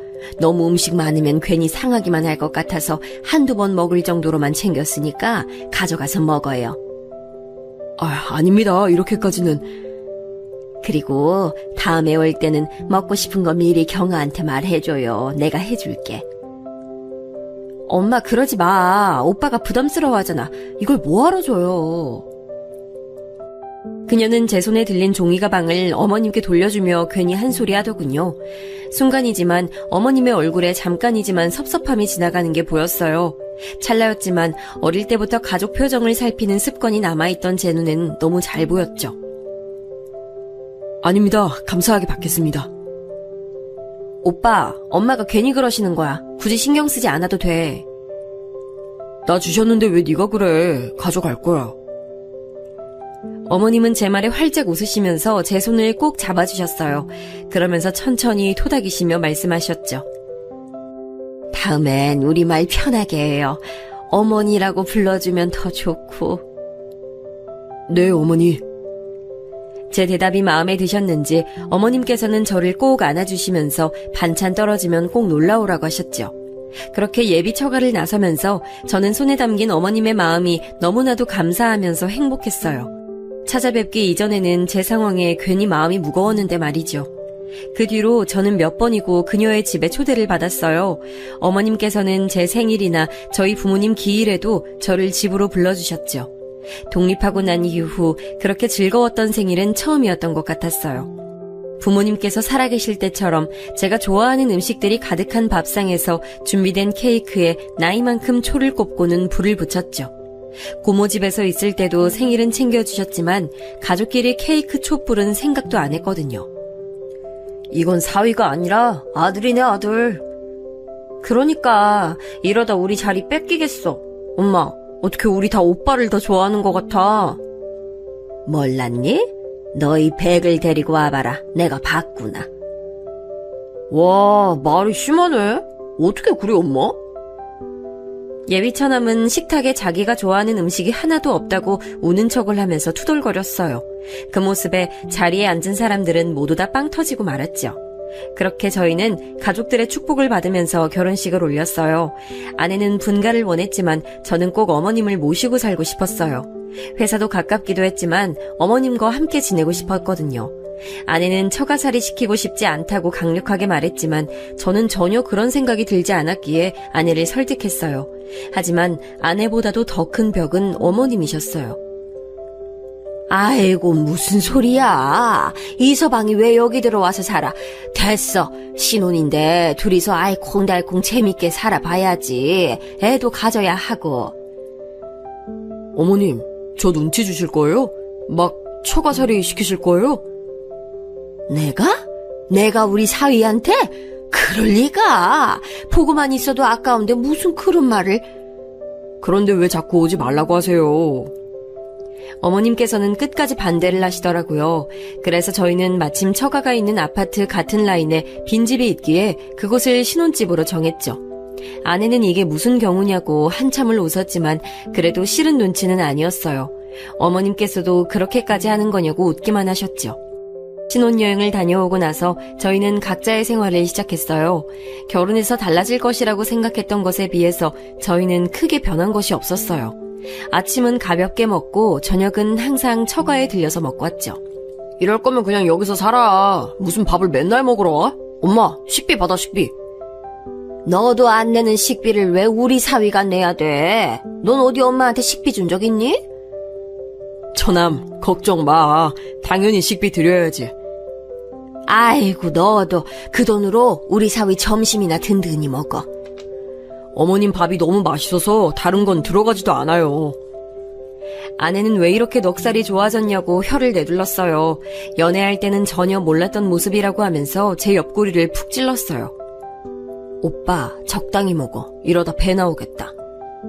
어머니, 저 배 나왔어요? 이렇게 말랐는데 배는 무슨 많이 먹는 것도 아니구만. 괜히 먹는 걸 가지고 그런다. 어머님께서는 보기 좋게 잘 먹는데 구박한다고 아내에게 잔소리하시고는 제 앞으로 반찬을 더 챙겨주셨어요. 처남은 온몸을 부르르 떨면서 닭살 돋는다고 무슨 이런 장모 사위 관계가 있냐고 말했죠. 저는 그런 처남의 말에도 기분이 좋았어요. 어머님께서는 괜한 질투라고 말씀하시면서 웃기만 하셨죠. 저희 가족은 정말 행복한 시간들을 보내고 있었어요. 물론 항상 좋을 수만은 없었죠. 그녀와 심하게 싸우기도 했고 그런 날은 둘 다 어머니께 불려가 몇 시간이고 잔소리를 들어야 했습니다. 하지만 그런 순간도 전 좋았어요. 그런데 저희 가족에게 먹구름이 끼기 시작한 것은 처남이 결혼을 하면서부터였어요. 대학원에 진학해서 한창 학교를 다니고 있는 처남은 결혼할 여자가 있다고 하면서 여자를 데려왔어요. 첫인상은 엄청 무뚝뚝하고 까다롭겠구나 싶었어요.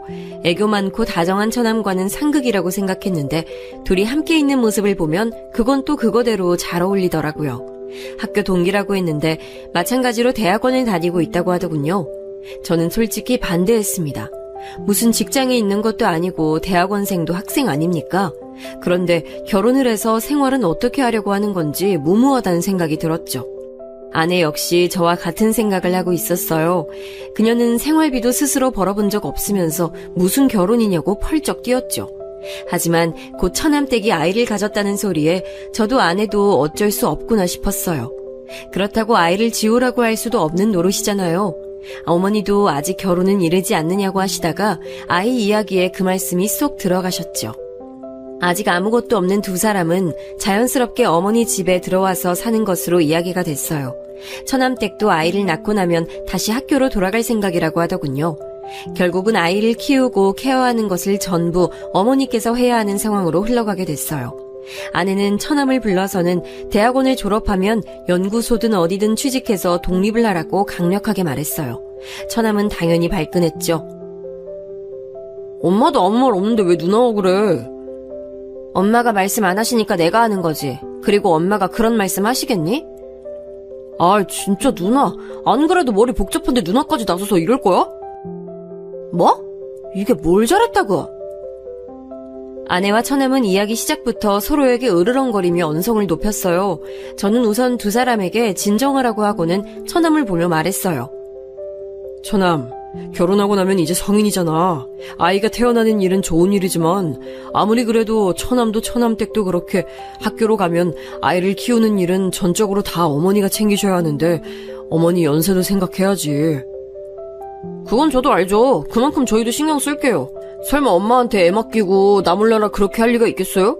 그리고 말이 나왔으니 하는 건데요. 매형도 맨날 우리 집 와서 밥 먹잖아요. 그거랑 뭐가 달라요? 아내는 철없는 소리 한다고 혀를 차더니 처남의 머리를 쥐어박으며 말했어요. 다르지. 우리는 엄마 집밥 뻔질나게 드나들면서 얻어먹긴 해도 그만큼 엄마한테 해드리잖아. 넌 이 사람이 하는 것처럼 할 수 있어? 처남은 가만히 생각에 빠진 얼굴로 저를 바라봤어요. 아내는 그런 처남을 더 몰아붙이더군요. 네가 분기별로 친구들이랑 여행 다녀오시라고 보내드리기라도 할 거야? 아니면 기분 전환하시라고 공연을 보여드리기를 해? 너 이 사람 반만큼이라도 하고 나서 그런 말을 해. 그건 아직 내가 공부 중이니까. 그러니까 아직 공부 중인데 사고는 왜 치냐고! 아내는 버럭 소리를 지르며 다시 대화를 원점으로 만들었어요. 처남은 그렇게 될 줄 알았냐고 반박했지만 처음에 비하면 많이 소리가 작아졌죠. 아내와 처남의 다툼은 그날도 아내의 승리로 끝이 났습니다. 처남은 공부를 마치는 대로 취직을 해서 독립을 하겠다고 하더군요. 저는 물론 그런 결심도 중요하지만 그 결심만큼이나 결혼 이후 어머니께 잘해드렸으면 좋겠다고 당부했어요. 처남은 잘 이야기하겠다고 했죠. 가족이 늘어난 것은 확실하게 티가 나더라고요. 저녁을 먹으러 가면 평소에 비해서 사람들이 북적거리는 느낌이 새롭게 다가왔죠. 어머니께서는 임신한 처남댁에 입덧까지 챙기시느라 평소보다 더 바빠 보였어요. 처남댁이 입덧이 심한 편이라 저녁을 따로 먹는다고 하더라고요. 그럼 어머니, 밥상을 따로 챙겨주세요? 원래 저 때는 음식 냄새만 맡아도 죽을 것 같은 거야. 나중에 경아 임신하고 나면 잘 봐. 나도 입덧이 심했던 사람이라 경아도 걱정이니까. 저와 어머니가 도란도란 이야기를 나누며 저녁 식탁을 준비하는데 처남댁이 얼굴을 내밀더군요. 아직 입덧이 심하다고 하더니 하얗게 질린 얼굴을 하고 있었어요. 안쓰러울 정도였죠. 저는 처남댁에게 많이 힘드냐고 물었어요. 그러자 처남댁은 얼굴을 잔뜩 일그러진 얼굴에 오만상을 쓰면서 미칠 것 같다고 대답했어요. 기분이 이상해요. 배는 고픈데 냄새만 나면 속이 뒤집힐 것 같고 아랫배도 불편하고 그러네요. 제 몸인데 제 몸이 아닌 것 같아서 자꾸 짜증도 나고요. 진즉에 알았더라면 아니에요. 처남댁은 많이 힘든지 속사포처럼 하소연을 쏟아내다가 화들짝 놀라며 입을 다물었어요. 저는 다음 말이 대충 짐작이 갔지만 못 들은 척했죠. 어머니께서 음식 냄새 나는데 그냥 들어가 있으라고 하자 처남댁은 기다렸다는 듯이 방으로 쏙 들어가더군요. 그 뒷모습을 바라보며 저렇게 어린데 아이를 낳고 제대로 키울 수는 있을까 걱정이 됐어요. 아마도 어머니께서 마음고생을 많이 하실 것 같은 느낌이 들었어요. 어머니 말씀처럼 처남댁의 입덧 시기가 지나갈 때쯤 아내도 임신 소식을 전했어요. 아내가 제게 이제 곧 아빠가 될 것 같다고 말을 해주는데 정말이지 다른 소리는 하나도 들리지 않고 오로지 아내의 축하한다는 말만 귓가에 맴돌았죠. 예상대로 가족들은 다들 뛸 듯이 기뻐해줬어요. 아내는 걱정했던 것보다도 입덧도 먹덧도 없는 편이었어요. 대신 잠이 많아져서 힘들어했죠. 차츰 아내 배가 불러오기 시작할 때쯤 처남댁은 어여쁜 여자아이를 출산했어요. 어머니께서는 첫 손주라 그러신지 기분이 묘하다고 하시더군요. 조리원을 나오자마자 처남댁은 복학을 하고 싶다고 말을 꺼냈어요. 어느 정도 예상은 하고 있었지만 이렇게까지 빠른 복귀를 원할 것이라고는 생각지 못했던 터라 가족들은 너나 할 것 없이 당황했지요. 죄송해요, 어머님.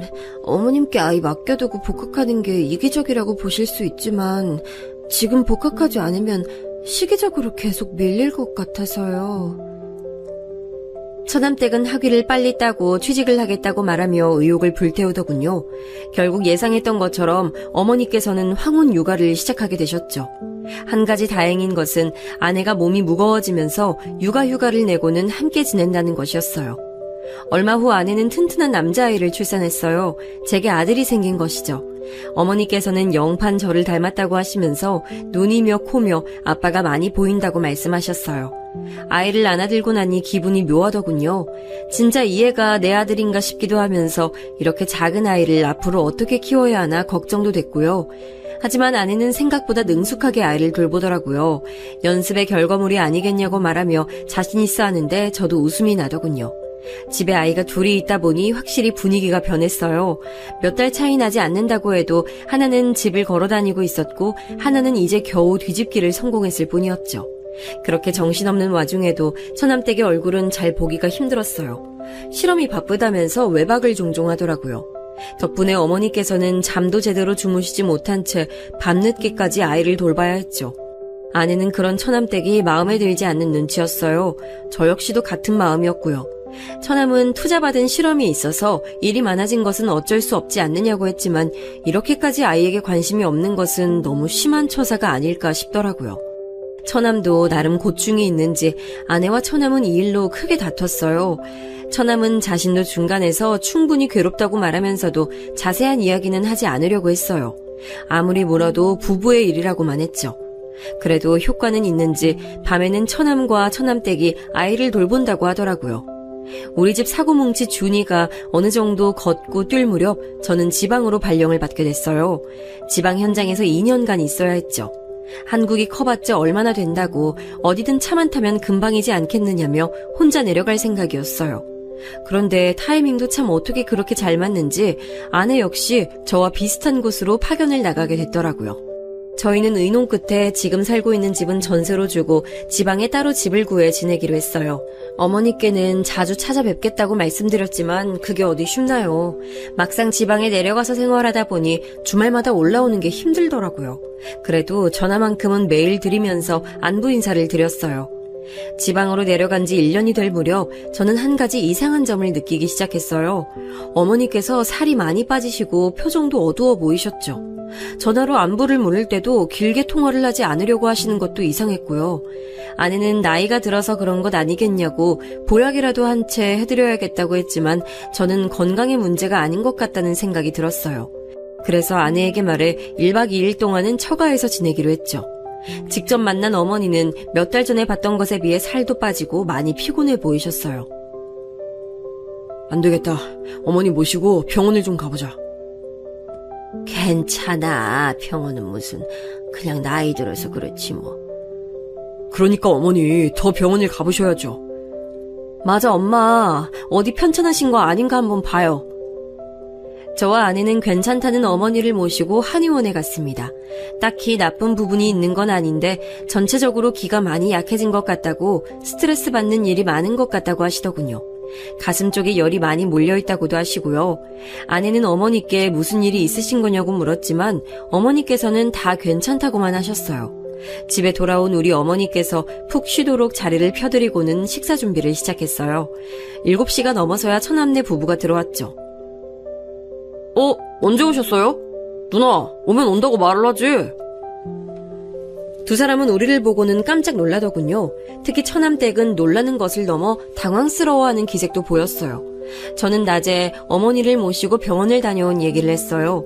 처남은 전혀 내색하지 않으셔서 잘 몰랐다고 하면서 고개를 푹 숙이더군요.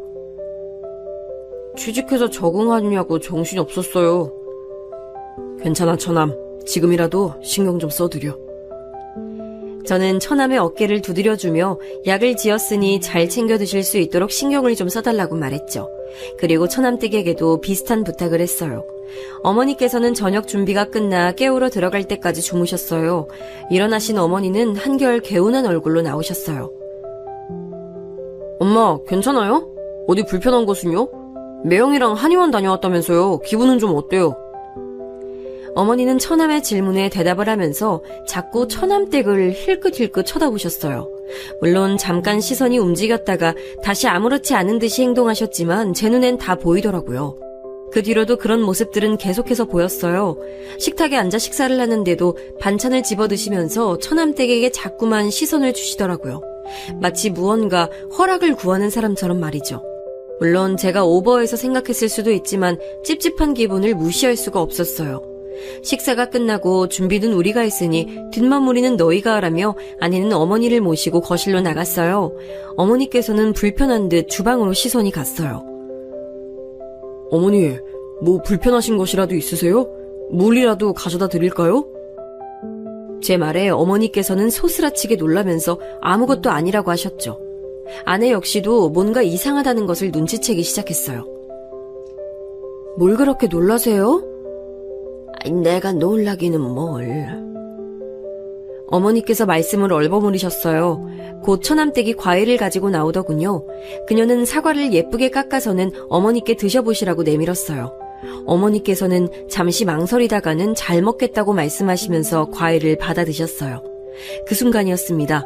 정말 잠깐이었지만 어머니께서는 처남댁과 손이 닿자 흠칫 놀라시는 게 보였죠. 저는 이 문제가 처남댁과 연관이 있겠구나 싶은 생각이 들었어요. 물론 제가 잘못 본 것일 수도 있지만 저녁 시간부터 줄곧 이상한 어머니의 행동에는 다 처남댁이 연관되어 있구나 싶었죠. 저녁에 잠자리에 들어서 저는 아내에게 솔직히 제 생각을 말했어요. 아내는 처남댁과 무슨 상관이 있다는 말이냐고 물었지만 저도 확실한 것은 없던 터라 그냥 의심만 간다고 말했죠.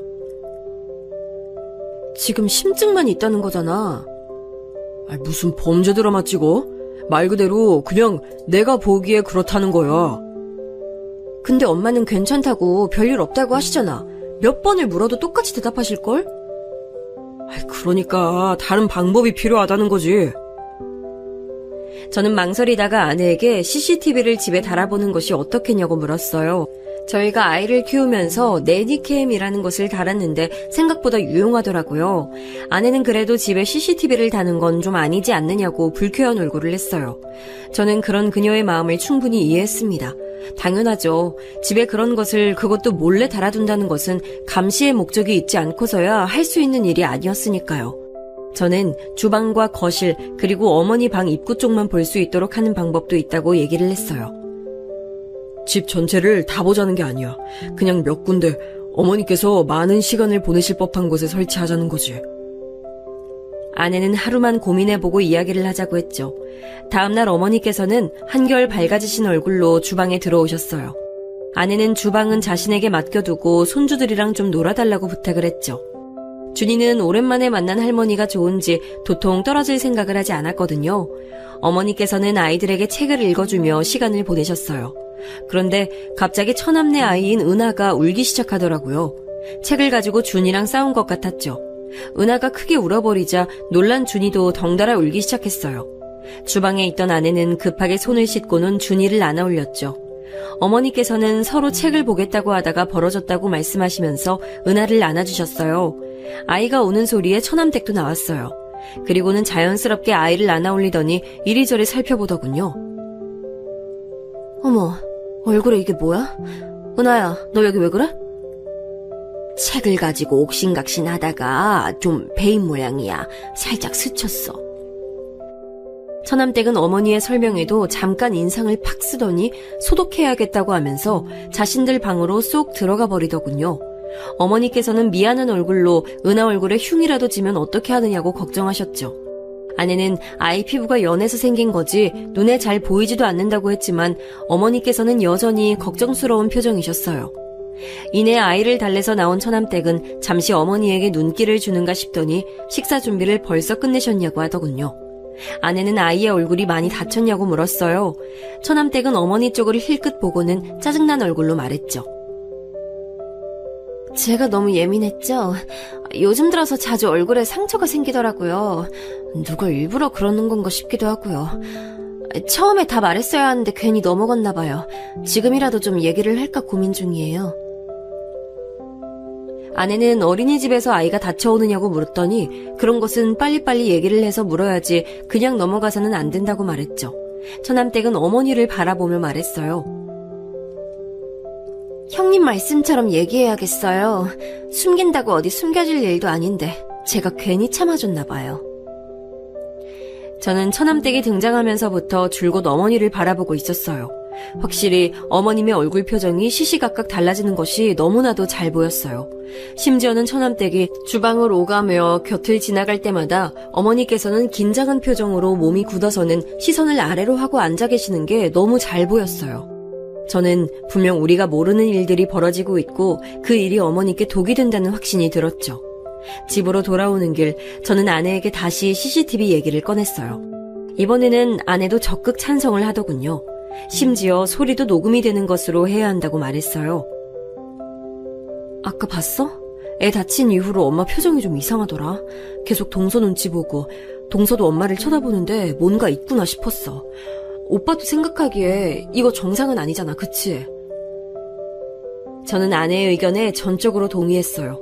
우리는 가까운 곳에 들러서 CCTV 설치에 관해 알아봤어요. 생각보다 손쉽게 설치가 되더라고요.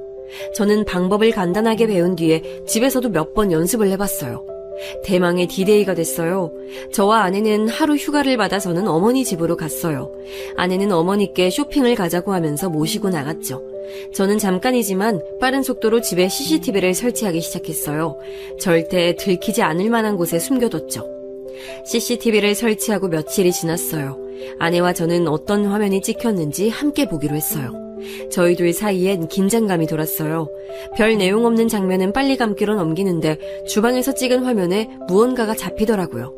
아내와 저는 플레이 버튼을 눌렀죠. 주방의 캠에 찍힌 것은 다름 아닌 처남댁과 어머니의 모습이었죠. 우리는 귀를 쫑긋 세우고 집중해서 화면을 봤어요. 어머니, 형님께 무슨 말씀하신 거 아니죠? 말은 무슨, 아무 말도 안 했어. 그나저나 은하, 얼굴 어떻게 하실 거예요? 살짝 스친 거야. 살짝? 살짝이요? 아유, 미안해. 그런 말로 해결될 일이라고 생각하세요? 도대체 어머님 뭘 제대로 하는 게 없으세요? 아니 고작 애 잠깐 놀아주셨으면서 그 사이에 얼굴에 흉이 나지게 하고 와! 잠깐이지만 아내의 얼굴이 확 바뀌었어요. 지금 저게 무슨 상황이냐고 손가락질하며 저를 바라봤죠. 저는 좀 더 들어보자고 하면서 아내를 진정시켰어요. 하지만 저 역시 화가 치밀어 오르고 있었죠. 제가 말씀드렸죠. 아무리 그래봤자 어머니 모시고 사는 사람 저라고, 형님네 아니라고. 조심할게. 처남댁은 뭐라고 중얼거리면서 어머니의 어깨를 확 밀치고 지나가더군요. 그 장면에서는 저도 참을 수가 없었어요. 지금 이게 무슨 상황인지, 왜 어머니께서는 아무 말씀도 못 하시는지 이해가 되지 않았죠. 아내는 더 볼 필요가 있느냐고 했지만 저는 좀 더 찾아보자고 말했어요. 식사를 마친 것인지 처남이 헐레벌떡 뛰어나가자 처남댁 역시 자리에서 일어나며 말했어요. 진짜 어머니 간이 왜 이렇게 뒤죽박죽이에요? 어떤 건 짜고 어떤 건 달고 일부러 이렇게 하신 거예요? 그게 무슨 소리야. 음식이 이상하다니. 그럼 제 혀가 문제란 말씀이세요, 지금? 처남댁이 불쾌한 듯 신경질적으로 말하자 어머니께서는 신경 쓰겠다고 말씀하셨죠. 주먹을 쥐고 있는 손에 저절로 힘이 들어가는 게 느껴졌어요. 그리고 손바닥이 따끔하더군요. 너무 세게 쥔 나머지 손톱이 손바닥을 파고들었기 때문이었어요. 저는 좀 더 뒤로 돌렸어요. 이번엔 처남댁이 퇴근하는 모습이 보였어요. 아직 대낮인데 벌써 마치고 들어오나 싶었어요. 처남댁은 오자마자 인사는 어디 가고 없고 어머니 방으로 들어가더니 가방을 하나 가지고 나오더군요. 제가 생신 때 선물해드린 명품백이었어요. 그리고는 자기 방으로 들어가서 화려하게 옷을 바꿔 입고 나왔어요. 한쪽 손에는 빨랫거리로 추정되는 것을 쥐고 있었고요. 저 오늘 친구들이랑 약속 있어요. 늦을 테니까 밥 챙겨 먹이세요. 그 애도 오늘 늦는다고 하고. 그래. 그리고 제발 부탁인데 빨리 하실 때 신경 좀 쓰세요. 도대체 언제까지 말씀드려야 돼요? 드라이 하는 거는 그냥 맡기시라고요. 왜요? 돈이 아까우세요? 처남댁은 쥐고 있던 옷을 어머니 발 근처로 던지며 말했어요. 어머니께서는 옷을 주워들고는 이리저리 돌려보시는가 싶더니 이내 미안하다고 하시더라고요. 이 옷이 얼마짜린데 진짜 아깝게. 도대체 그동안 살림은 어떻게 살아오신 거예요? 믿을 수가 없네. 미안해. 드라이 하는 건 줄 몰랐어. 어머니, 제가 미안하다는 소리 그만 듣겠다고 했죠? 미안할 행동을 하지 말고 처음부터 좀 똑바로 하시라고요. 왜요? 억울하세요? 저한테 이런 소리 듣는 게? 어머니께서는 아무 말씀도 못하시고 고개를 저으셨죠. 저는 아내에게 더 이상 볼 필요가 없을 것 같다고 하면서 당장 어머니를 모시고 오자고 말했어요. 지금 어머니 모시고 오는 게 문제야? 전혀 머리채를 내가 다 뽑아버릴 거야. 감이 어디다 대고. 아내는 잔뜩 흥분한 상태로 어디론가 전화를 걸고 있었죠. 야, 이 등신아, 너 지금 어디야? 누나, 갑자기 뭔 소리야? 화가 잔뜩 난 아내는 처남에게 전화해 다짜고짜 소리를 질러댔어요. 처남은 영문도 모르고 이게 무슨 일이냐고 묻기만 했죠. 저는 급하게 아내에게서 전화기를 빼앗고는 처남에게 어디냐고 물었더니 집이라고 하더군요. 쉬는 날이라서 은하와 놀아주는 중이라고 말이죠. 처남댁 옆에 있어? 그 사람? 아니, 어제 1박 2일로 대학 동기들이랑 놀러 갔어요. 왜요? 그럼 어머니는? 엄마는 목욕탕 가셨는데요? 저는 그럼 어머니 오시거든 은하를 맡겨두고 잠깐만 보자고 했죠. 대충 지금 출발하면 그 시간쯤 근처에 도착할 것 같다고 하면서 말이에요. 저는 절대 그 누구에게도 우리를 만난다는 말을 해서는 안 된다고 했어요. 처남은 의아해하면서도 알겠다고 말했죠. 전화를 하는 동안에 아내는 펑펑 눈물을 쏟으며 CCTV 속 어머니의 얼굴을 쓰다듬었어요. 그녀는 왜 어머니가 아무 대꾸도 못하시고 이렇게 당하고 계시는지 이해할 수가 없다고 했어요. 그런 점은 저 역시 같은 생각이었죠. 저는 처남을 만나는 동안 집에 가서 어머니의 짐을 싸두라고 일렀어요. 아내는 제게 미안하다고 하더군요. 미안하다니 무슨 소리야. 당연히 우리가 모셔와야지. 그 악마 같은 여자가 쫓겨나기 전까진 우리가 모실 거야. 저는 혹시 모르니 은하의 짐도 챙겨두라고 말했어요. 아내는 고개를 끄덕이며 다시금 엉엉 소리내서 울기 시작했죠. 준이는 갑자기 울고 있는 엄마를 보고는 어리둥절한 얼굴로 절 바라봤어요. 저는 준이에게 엄마를 안아주라고 하고는 급히 올라갈 준비를 했죠. 차 안에서 저도 아내도 한마디 말을 할 수가 없었어요. 평소엔 동요로 크게 틀어두고 준이와 노래를 부르던 아내는 고개를 떨어뜨리고 아직도 눈물을 흘리고 있었어요. 절대 어머니 앞에서 그런 모습 보이면 안 되는 거 알지? 어머니 속상해하실 거야. 우리가 이 사실을 알게 됐다는 사실만으로도 어머니 힘드실 텐데 그렇게 울면 어떡해. 내가 그년 절대 용서 안 해. 절대. 어떻게 엄마한테. 저는 울컥하는 아내의 손을 잡아주며 빨리 어머니를 모시고 오자는 말만 했어요. 아내를 집 앞에 내려주고 저는 처남을 만나러 갔습니다. 처남은 집 두고 왜 밖에서 보자고 하는지 모르겠다고 툴툴거리더군요. 저는 집에서는 할 수 없는 이야기였다고 하면서 CCTV의 영상을 보여줬습니다. 잠시 동안 영상을 뚫어져라 쳐다보던 처남은 언제 찍은 것이냐고 묻더군요. 최근이야. 저번에 어머니를 뵙는데 걸리는 게 있어서. 이런 일이 있으면 저한테 먼저 얘기를 해주셔야죠. 뭘? 어머니가 이상하다는 얘기를 했어야 한다는 거야? 아니면 CCTV를 설치한다는 얘기를 했어야 하는 거야? 당연히 둘 다죠. 엄마도 왜 이런 일이 있는데 말도 못하고. 이게 지금... 같이 살면서 어머니가 이상하다는 것도 눈치를 못 챘다는 게 난 이해가 안 돼서 따로 보자고 하는 거야. 네? 매용, 지금 저 의심해요? 처남은 벌떡 자리에서 일어났어요. 의자가 뒤로 넘어가면서 우당탕 소리가 울렸죠. 카페에 사람들이 힐끔거리면서 우리 쪽을 바라보더군요. 저는 당연한 거 아니냐고 말했어요. CCTV 화면을 볼 때부터 이 일을 처남이 모르고 있었을까 계속 의문이 들었거든요. 차마 아내에게는 말하지 못했지만 아무리 생각해도 처남이 모르는 일이라는 것이 앞뒤가 맞지 않더라고요. 처남은 제 멱살을 잡고는 지금 뭐라고 했냐고 따져 물었죠. 내가 지금 우리 엄마가 저런 대접을 받을 때까지 알면서도 가만히 있었다고? 내가? 어떻게 매형이 날 의심할 수가 있어?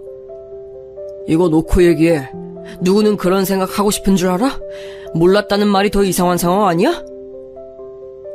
할 말을 잃은 처남은 손에서 힘을 빼고는 바닥에 주저앉았어요.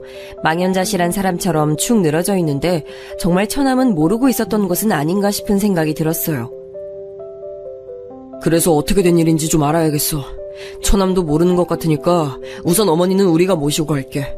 영상도 보내줄 테니까 처남댁이랑 얘기해봐. 우리까지 나서게 하지 말고. 진짜 왜 이런 일이... 처남은 두 손에 얼굴을 파묻고는 한참을 그렇게 있었어요. 그때 전화가 들어왔어요. 아내였죠. 아내는 지금 당장 집으로 오라고 다급하게 말했어요. 저는 깜짝 놀라 처남에게 급히 집으로 가자고 말했죠. 다행히 멀리까지 나온 것이 아니라 금방 집으로 들어갔어요. 집에는 언제 왔는지 처남댁이 와 있더군요. 처남은 다짜고짜 처남댁에게 다가가서는 그녀의 양팔을 붙들고 소리를 질렀어요. 너 왜 우리 엄마한테 왜 그랬어? 갑자기 왜 그러는데? 당신도 형님도 이게 다 무슨 일이야? 처남댁은 갑자기 벌어진 일에 당황하면서 오히려 다들 왜 몰려와서 이러냐고 물었어요. 처남은 CCTV 영상을 그녀 앞에 들이밀고는 이게 뭐냐고 말 좀 해보라고 하더군요. 영상을 보던 처남댁은 소스라치게 놀랐어요. 그리고는 집안을 두리번거리며 CCTV를 찾기 시작했죠. 어떻게 집에 CCTV를 설치할 수 있어? 나한테 한마디 말도 없이? CCTV 내가 설치했다. 어쩔래? 네가 하도 우리 엄마한테 수상하게 굴길래 설치했어. 안 했으면 어쩔 뻔했냐? 너 이렇게 못돼 처먹은 짓을 하는데 모르고 있었을 거 아니야? 아내가 버럭 소리를 질렀어요. 어머니께서는 온몸을 떠시며 준이와 은하를 품에 안고 계셨죠. 저는 방에 들어가 계시라고 말씀드렸어요. 안방으로 들어가는 순간까지도 어머니는 거실에 모인 식구들의 눈치를 보셨습니다. 형님, 이거 사생활 침해예요. 어떻게 동생네 가족이 사는 집에 CCTV를 설치하세요? 사생활 침해? 그래, 내가 사생활 침해 좀 했다. 그러는 너는 우리 엄마한테 그따위로 행동하는 건 잘한 일이고? 그거는... 근데 제가 말이 좀 심하긴 했는데요. 다 이유가 있어서 그랬어요. 이유? 이유가 있어? 어떻게 이유가 있을 수 있어? 형님은 그동안 따로 사셔서 잘 모르시겠지만 어머니 정신이 좀 이상하시다고요. 그래서 이렇게 강하게 말씀드리지 않으면 기억을 못하고 자꾸만 위험하게 실수를 하신다고요. 처남댁의 입에서 나온 소리에 저도 처남도 아내도 입만 떡 벌리고 서서 그녀를 바라보고 있었어요. 아니, 나사가 풀린 것도 아니고 자꾸만 같은 실수를 반복하시는데 그럼 어떡해요? 그냥 그렇게 둬요? 너 우리 엄마한테 뭐라고 했냐? 야, 정신이 이상해? 그래서 병원은 모시고 갔어? 병원에서 그렇게 말씀하셔? 아니지? 내가 너 집에 일찍 들어오는 꼴을 못 봤는데 그랬을 리가 없지. 행동하는 거 보면 딱 알지. 그런 걸 뭐하러 병원까지 가? 더 이상 분노를 참지 못하던 아내가 순식간에 처남댁에게 달려들어 머리채를 휘어잡았어요. 처남댁은 소리를 지르며 팔을 휘둘렀지만 아내에게는 닿지도 못했죠. 이게 좋게 말을 하니까 입 밖으로 나오면 다 말이야? 어디서 입으로 똥을 쳐싸고 있어? 아내는 머리채를 잡은 손에 힘을 주고는 다시 한번 말해보라고 윽박질렀어요. 처남은 바닥에 주저앉아서 다 자신의 탓이라고 눈물을 흘리기 시작했죠. 저는 적당한 선에서 아내를 말리기 위해 타이밍을 보고 있었습니다. 그때 어머니께서 방에서 나오시며 소리를 지르셨어요. 이게 다들 무슨 일이야? 그만두지 못해? 아내는 피곤해 보이는 어머니의 얼굴을 보고는 마지못해 잡고 있던 머리채를 놓아줬어요. 산발이 된 머리를 급하게 정리한 처남댁의 얼굴엔 피가 몰려 불다 못해 곧 터질 지경이었죠. 어머니는 큰 결심을 하신 듯 망설이다 말씀하셨어요. 내가 실수를 좀 했다. 친구 보증을 잘못 써주는 바람에 급하게 돈이 필요했어. 안 그랬다가는 이 집을 날리게 생겨서 그래서 돈을 빌렸는데 그걸 갚을 방법이 마땅치가 않았어. 그래서 이서방한테는 미안하지만 이서방이 사다 준 물건들을 내다 팔았는데 그걸 며느리한테 들켰어. 어머니의 고백에 놀란 저는 왜 말씀을 안 하셨냐고 물었어요. 이서방한테 미안해서 어떻게 말해. 잘해준 것도 없는데 나한테 어머니 하면서 살갑게 대해주고 사위 이상으로 나한테 신경 쓰고 챙겨주는데 급전이 필요하다고 그런 자네가 준 걸 내다 팔았다고 어떻게 말을 해. 그냥 꽁꽁 숨겨두고 싶었어. 아무도 모르게. 어머니, 처음부터 돈이 필요하다고 솔직하게 말씀해 주셨다면 어떻게든 해결했을 텐데요. 그 꼬투리 잡힌 걸로 그럼 계속 참고 계셨던 거예요? 어머니께서는 자식들에게만큼은 알리고 싶지 않았다고 말씀하셨어요. 아내는 그깟 돈이 얼마나 된다고 그 모욕을 참아내며 사셨냐고 어머니를 안고는 펑펑 울기 시작했죠. 처남댁, 다시 말해봐. 어머니가 정신이 이상하셔? 어떻게 눈 하나 까딱 안 하고 그런 말을 하지? 처남댁은 어머니가 다 터뜨리실 것이라고는 전혀 생각하지 못한 듯 입술을 깨물고는 이리저리 눈동자를 돌리고 있었어요. 딱 봐도 이 상황을 어떻게 하면 빠져나갈 수 있을까 고민하는 눈치였죠. 처남은 단단히 결심한 얼굴로 말했어요. 이렇게까지 왔는데 내가 미쳤다고 너랑 살겠냐? 이혼하자, 이혼. 나는 너랑 죽어도 못 살아. 처남이 이혼을 언급하자 처남댁의 얼굴이 확 달라졌어요. 눈을 시퍼렇게 치켜뜨고는 죽어도 이혼은 못한다고 소리를 질렀죠. 옆에서 지켜보는 제가 다 소름이 돋을 정도였어요. 하지만 화가 머리끝까지 난 처남도 만만치 않더군요. 처남은 이런 상황에서 어떻게 같이 살 수 있느냐고 당장 나가라고 소리를 높였어요. 하지만 처남댁은 눈 하나 깜빡하지 않고는 오히려 이 모든 일을 처남 탓으로 돌렸어요. 이게 다 너 때문이야. 그날 내가 너랑 자지만 않았어도 은하만 생기지 않았어도 내가 이렇게 살 사람인 줄 알아? 너 때문이잖아. 처남댁이 고래고래 소리를 지르며 자기 인생을 돌려달라고 말도 안 되는 억지를 부리는 동안 아내는 어머니를 모시고 나가자고 말했어요.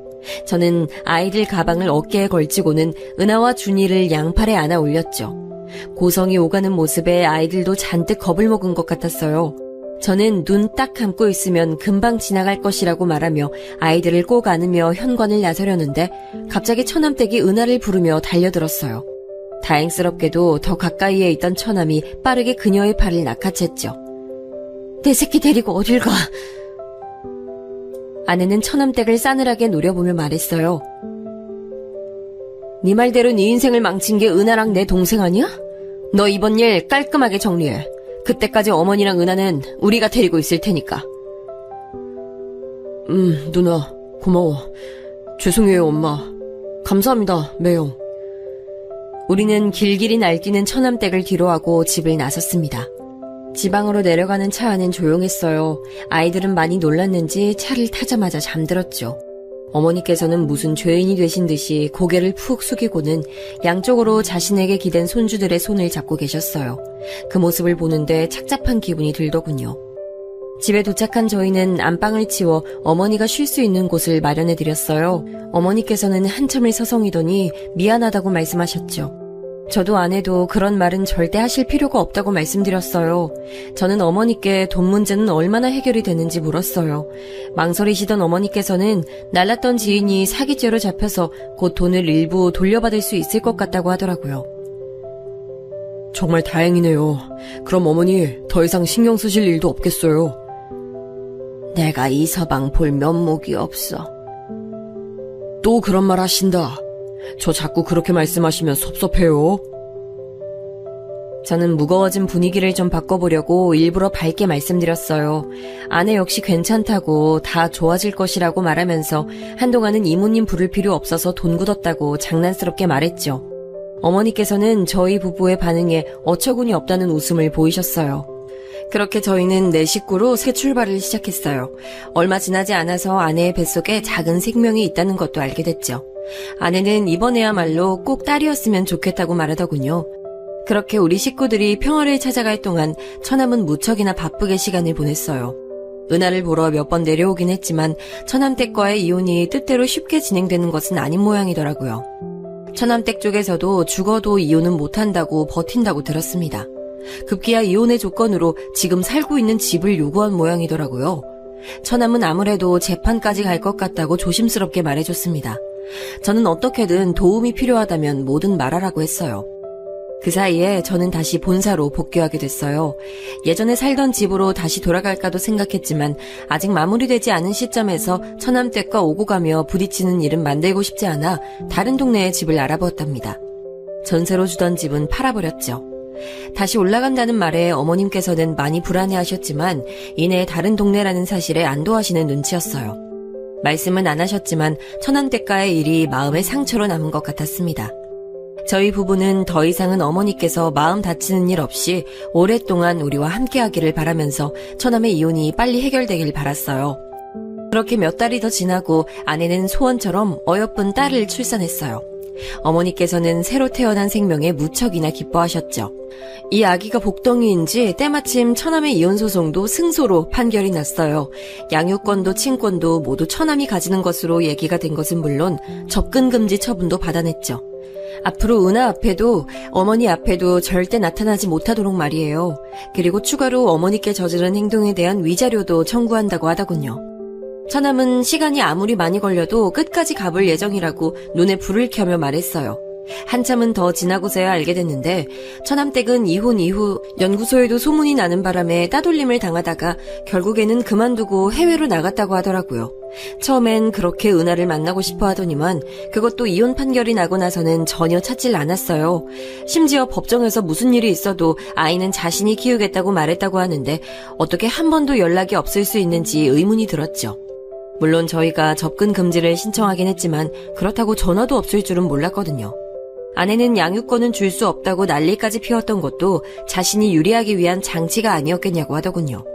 처남댁이 어디서 어떻게 지내는지 조금도 궁금하지 않지만 제발 인간답게 사람답게 살았으면 좋겠다는 생각이 드네요. 남은 시간 자신이 어머니에게 얼마나 큰 잘못을 저질렀는지 깨닫게 되는 계기가 생겨 어머니가 겪은 고통만큼 당해보고 뼛속 깊이 반성이라는 것을 했으면 좋겠네요.